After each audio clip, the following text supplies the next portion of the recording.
श्री स्वामी समर्थ. जय जय स्वामी समर्थ. स्वामींचं नाव घेऊन आजच्या ह्या नवीन व्हिडिओला सुरुवात करते. प्रत्येक महिन्याच्या कृष्ण पक्षाच्या चतुर्थी तिथीला संकष्टी चतुर्थी साजरी केली जाते. या दिवशी गणपती बाप्पांची पूजा केली जाते. मान्यतानुसार संकष्टी चतुर्थीच्या दिवशी उपवास केल्याने भक्तांचे सर्व दुःख आणि क्लेश दूर होतात. त्याचबरोबर सुख, सौभाग्य आणि संतती प्राप्त होते. पंचांगानुसार यावर्षी 16 फेब्रुवारी म्हणजेच रविवारी आली आहे संकष्टी चतुर्थी. हा दिवस गणपती बाप्पांच्या उपासनेला समर्पित आहे. संकष्टी चतुर्थीच्या दिवशी गणपती बाप्पांची विधिवत पूजा आणि उपासना केल्याने भक्तांच्या सर्व मनोकामना पूर्ण होतात आणि जीवनात सुख समृद्धी येते. या वर्षी द्विजप्रिया संकष्टी चतुर्थीच्या दिवशी सर्वार्थ सिद्ध योग आणि अमृत सिद्ध योग तयार होत आहे. विवाहित महिला पतीच्या दीर्घायुष्यासाठी संकष्टी चतुर्थीचे व्रत करतात. तसेच संततीच्या प्राप्तीसाठी आणि संततीच्या दीर्घायुष्यासाठी माता हे व्रत करतात. तसेच संकष्टी चतुर्थीच्या दिवशी गणेश स्तोत्राचे, गणपती बाप्पांच्या बीज मंत्राचा जप करणे तसेच गणपती अथर्व शीर्षमचं पठण करणं शुभ मानलं जातं. तसेच या दिवशी गणपती बाप्पांच्या पूजेबरोबर दानाला सुद्धा विशेष महत्त्व दिलं जातं. उबदार कपडे तसेच पैसेचं दान केल्याने भक्तांवर गणपती बाप्पांचे विशेष आशीर्वाद प्राप्त होतात आणि त्यांच्या जीवनामध्ये सुख आणि समृद्धी वाढते. तसेच या दिवशी एखादी विशेष इच्छा पूर्ण करण्यासाठी काही उपाय केले तर ती पूर्ण होते असे म्हटले जाते. आणि म्हणूनच संकष्टी चतुर्थीच्या दिवशी तुम्ही व्रत नाही केलं तरीही चालेल, पण प्रत्येक आईने आपल्या मुलांच्या उज्ज्वल भविष्यासाठी हिरव्या मुगाचा अत्यंत प्रभावी असा हा उपाय करायचा. हा उपाय केल्यामुळे आपल्या मुलांवर कधीही कोणत्याही प्रकारचं संकट तर येणारच नाही, पण त्यांची प्रत्येक क्षेत्रामध्ये भरभरून अशी प्रगती होणार आहे.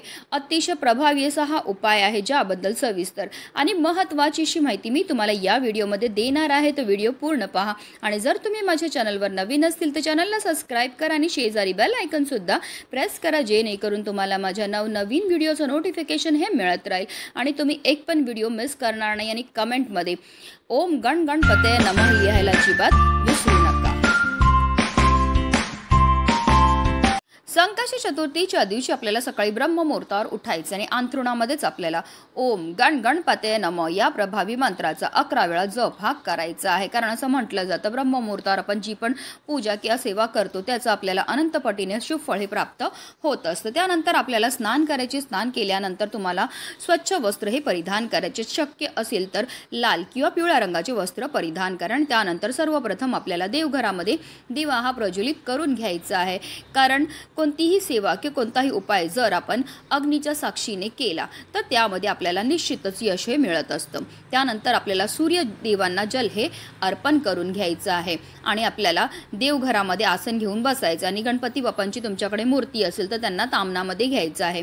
त्यांना तुम्ही जलाभिषेक करू शकतात किंवा पंचामृताने अभिषेक हा करू शकतात. 11 पळी पाणी आपल्याला गणपती बाप्पांवर अर्पण करायचं. प्रत्येक पळी पाणी अर्पण करताना आपल्याला ओम गण गणपतये नमः या प्रभावी मंत्राचा जप करायचा आहे किंवा तुम्ही गणपती अथर्व शीर्षमचं पठण करून सुद्धा हा जलाभिषेक जो आहे तो करू शकतात.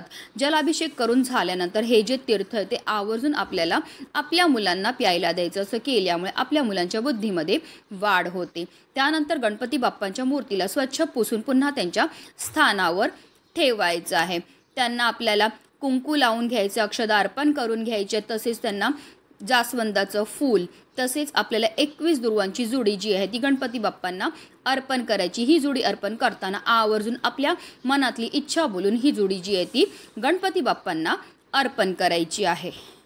तसेच आपल्याला गणपती बाप्पांना गोडाचा नैवेद्य दाखवायचा आहे. तुम्ही मोदकाचा नैवेद्य दाखवू शकतात किंवा अगदी तुम्ही गुळ खोबऱ्याचा नैवेद्य दाखवला तरीही चालणार आहे. त्यानंतर आपल्याला गणपती बाप्पांची आरती करून घ्यायची आहे आणि त्याचबरोबर संकष्टी चतुर्थीची व्रतकथेचं पठण सुद्धा करायचं आहे. आणि त्यानंतर आपल्याकडनं झालेल्या कळत नकळत चुकांची आपल्याला क्षमा याचनाही करायची. तसेच या दिवशी आपल्या मुलांकडनं सुद्धा आपल्याला काही सेवा ह्या करून घ्यायच्यात. आपल्या मुलांच्या हाताने गणपती बाप्पांना लाल जास्वंदाचं फूल तसेच दुर्वांची जुडी ही अर्पण करायला लावायची. त्याचबरोबर मुलांकडनं ओम गण गणपतये नमः या प्रभावी मंत्राचा 108 वेळा जप हा करायला लावायचा. तसेच जर तुमची मुलं मोठी असतील, त्यांना लिहिता वाचता येत असेल तर आवर्जून त्यांच्याकडनं गणपती अथर्व शीर्षमची सेवा ही करून घ्यायची आहे. तर मुलांना बोलता येत नसेल तर तुम्ही म्हणा, त्यांनी श्रवण केलं तरीही त्यांना त्याचा खूप लाभ हा प्राप्त होणार आहे. अशा रीतीने आपल्याला विधिवत गणपती बाप्पांची पूजा ही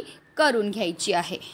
आता हा उपाय जो आहे आपल्याला कधी करायचा, तर हा उपाय आपल्याला संध्याकाळी संकष्टी चतुर्थीच्या दिवशी तुम्ही संध्याकाळी 6 वाजल्यापासून अगदी रात्री 12 वाजेपर्यंत सुद्धा करू शकतात. हा उपाय सुरू करायच्या अगोदर सर्वप्रथम आपल्याला देवघरामध्ये दिवा हा प्रज्वलित करून घ्यायचा आहे आणि त्यानंतर सर्वप्रथम गणपती बाप्पांना हळद कुंकू अक्षदा अर्पण करून घ्यायचे. तसेच स्वतःला सुद्धा आपल्याला हळद कुंकू लावून घ्यायचं आहे आणि त्यानंतर आपल्याला 108 हिरवे मूग जे आहेत ते घ्यायचे. जे 108 हिरवे मूग आपण घेणार आहेत ते व्यवस्थित पाहून घ्यायचे. ते अखंड असावे, कुठेही तुटलेले फुटलेले किंवा खराब झालेले नसावे. तसेच आपल्याला एक हिरव्या रंगाचा कपडा हा लागणार आहे. आता तुम्हाला एक मुलगा असेल तर तुम्हाला 108 हिरवे मूग लागणार आहेत. तसेच एक हिरव्या रंगाचा कपडा लागणार आहे. तर तुम्हाला 2 मुलं असतील तर तुम्हाला 108 हिरवे मूग लागतील. तसेच 2 तुम्हाला हिरव्या रंगाचे कपडे हे लागणार आहेत. तसेच तुमची मुलं जर शिक्षणाकरता किंवा नोकरी व्यवसायानिमित्त बाहेरगावी असतील तर हा उपाय कसा करायचा ते सुद्धा पुढे व्हिडिओमध्ये मी तुम्हाला सांगणार आहे. तर आपल्याला काय करायचं, जो हिरव्या रंगाचा कपडा आहे तो आपल्याला गणपती बाप्पांसमोर ठेवायचा. एक हिरवा मूग आपल्या उजव्या हातामध्ये आपल्याला घ्यायचा आहे. ओम गण गणपतये नमः या मंत्राचा जप करायचा आहे. आपल्या मनातली इच्छा बोलायची आणि हा हिरवा मूग जो आहे तो आपल्याला त्या हिरव्या रंगाच्या कपड्यावर ठेवायचा आहे. पुन्हा दुसरा हिरवा मूग आपल्या उजव्या हातामध्ये घ्यायचा आहे. ओम गण गणपतये नमः या मंत्राचा जप करायचा आहे. आपल्या मनातली इच्छा बोलायची आहे आणि हा हिरवा मूग जो आहे तो आपल्याला त्या हिरव्या रंगाच्या कपड्यावर ठेवायचा. अशा रीतीने आपल्याला 108 वेळा हिरवे मूग आपल्या उजव्या हातामध्ये घ्यायचे. 108 वेळा आपल्याला ओम गण गणपतये नमः या मंत्राचा जप करायचे. 108 वेळा आपल्याला इच्छा बोलून ते दाणे जे आहेत ते आपल्याला त्या हिरव्या रंगाच्या कपड्यामध्ये ठेवायचे. आता ह्या हिरव्या रंगाच्या कपड्यामध्ये जे आपण 108 हिरवे मूग ठेवलेत त्याची आपल्याला एक पोटली ही तयार करून घ्यायची आणि ही पोटली आपल्याला गणपती बाप्पांसमोरच ठेवायची आहे. त्यानंतर आपल्याला गणपती बाप्पांचं स्मरण करायचं. हात जोडून गणपती बाप्पांना मनोभावी प्रार्थना करायची. आपल्या मुलांच्या आयुष्यामध्ये असणारे जे संकट आहेत, विघ्न आहेत, दोष आहेत, अडचणी आहेत ते दूर करण्याकरता मनोभावी प्रार्थना ही करायची. की आपल्या मुलांची एखादी इच्छा असेल जी काही केल्याने पूर्ण होत नसेल तर ती इच्छापूर्ती करण्याकरता आपल्याला मनोभावी प्रार्थना ही करायची आहे. काही वेळाकरता ही पोटली आपल्याला गणपती बाप्पांसमोरच ठेवायची. त्यानंतर ती पोटली आपल्याला तिकडनं उचलायची आणि जिथे आपली मुलं झोपतात त्यांच्या उशाखाली नेऊन आपल्याला ठेवायची. आता एक मुलगा असेल तर एक पोटली आपल्याला आपल्या मुलांच्या उशाखाली नेऊन ठेवायची. आता 2 मुलं असतील तर 2 मुलांकरता आपल्याला वेगवेगळ्या 2 पोटली ज्या आहेत त्या त्यांच्या उशाखाली नेऊन ठेवायच्या आहेत. आता मुलं जर तुमची शिक्षणाकरता किंवा नोकरी व्यवसायानिमित्त बाहेर असतील तर हा उपाय कसा करायचा, तर याच पद्धतीने आपल्याला 108 हिरव्या मुगांची पोटली ही तयार करून घ्यायची आणि त्यानंतर आपल्या मुलांचा फोटो असेल किंवा त्यांची एखादी वस्तू असेल त्यासमोर आपल्याला ही पोटली जी आहे ती संपूर्ण रात्रभर तशीच ठेवायची आहे. त्यानंतर दुसऱ्या दिवशी आपल्याला काय करायचं, सकाळी लवकर उठायचे, स्नान करायची आहे. स्नान केल्यानंतर देवपूजा करून झाल्यानंतर आपल्याला ही पोटली तिकडनं उचलायची आहे आणि घेऊन जायचं आपल्या घराजवळ असणाऱ्या गणपती बाप्पांच्या मंदिरामध्ये. गणपती बाप्पांच्या मंदिरामध्ये गेल्यावर सर्वप्रथम त्यांच्यासमोर आपल्याला दिवा हा प्रज्वलित करून घ्यायचे. त्यांना हळद कुंकू अक्षदा त्याचबरोबर लाल जास्वंदाचं फूल दुर्वा हे अर्पण करून घ्यायचे आहेत. तसेच मंदिरामध्ये जाताना आवर्जून आपल्या मुलांना सुद्धा बरोबर घेऊन जा. त्यानंतर हात जोडून मनोभावे गणपती बाप्पांना आपल्याला प्रार्थना करायची. आपल्या मुलांच्या आयुष्यामध्ये असणारे जे संकट आहेत, विघ्न आहेत, दोष आहेत, दारिद्र्य ते दूर करण्याकरता मनोभावे प्रार्थना ही करायची. की आपल्या मुलांची एखादी इच्छा असेल जी काही केल्याने पूर्ण होत नसेल तर ती इच्छा पूर्ती करण्याकरता आपल्याला मनोभावे प्रार्थना ही करायची. त्यानंतर ही जी आपण मुगाची पोटली तयार करून घेऊन गेलेली आहेत ती गणपती बाप्पांच्या मस्तकावर लावायची आहे आणि त्यांच्या चरणावर आपल्याला अर्पण करायची आहे. संकष्टी चतुर्थीच्या दिवशी नेहमीच्या तुलनेत 1 सहस्त्रपटीने जास्त गणेश तत्व कार्यरत असतात आणि जर हा उपाय आपण मंदिरामध्ये जाऊन केला तर आपल्याला केलेल्या उपायाचं त्वरित हे फळ प्राप्त होणार आहे. म्हणूनच व्हिडिओ जास्तीत जास्त लोकांपर्यंत शेअर करा. गणपती बाप्पा मोरया.